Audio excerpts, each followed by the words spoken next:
اعوذ باللہ من الشیطان الرجیم بسم اللہ الرحمن الرحیم۔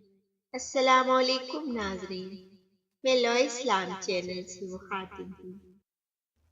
ناظرین کرام کہتے ہیں کہ حضرت داؤد علیہ السلام جب تلاوت فرماتے تھے تو اڑتے پرندے بھی رک جاتے تھے اور پہاڑ بھی آپ کے ساتھ تلاوت کرتے تھے۔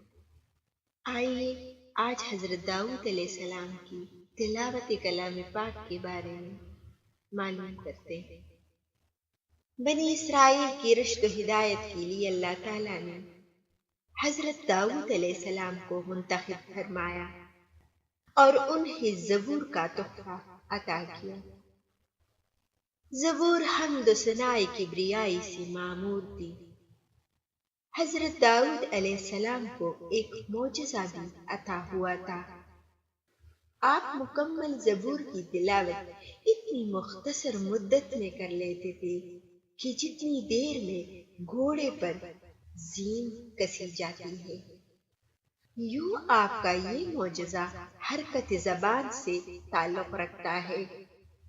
آپ جب تلاوت فرماتے تو اس لہر کے باعث پرندے اور جانور تک وجد میں آ جاتے۔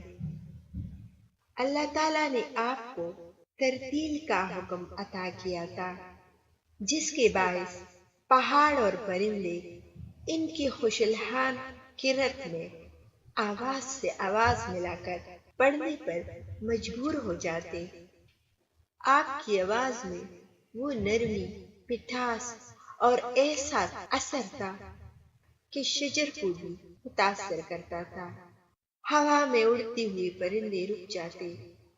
اللہ تعالیٰ کے حکم سے پہاڑ بھی صبح و شام ان کے ساتھ تسبیح کرنے پر معمور تھے۔ کائنات کا ہر ذرہ حمد و ثنا کرتا۔ ایک رات صحابی رسول حضرت ابو موسیٰ اشعری تلاوت کر رہے تھے۔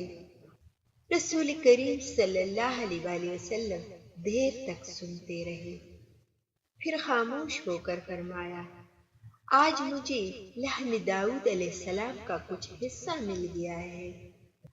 حضرت داؤد علیہ السلام کی حلیہ شکل و صورت اور کردار کے بارے میں کہا جاتا ہے کہ ان کی شخصیت انتہائی مسحور کن تھی۔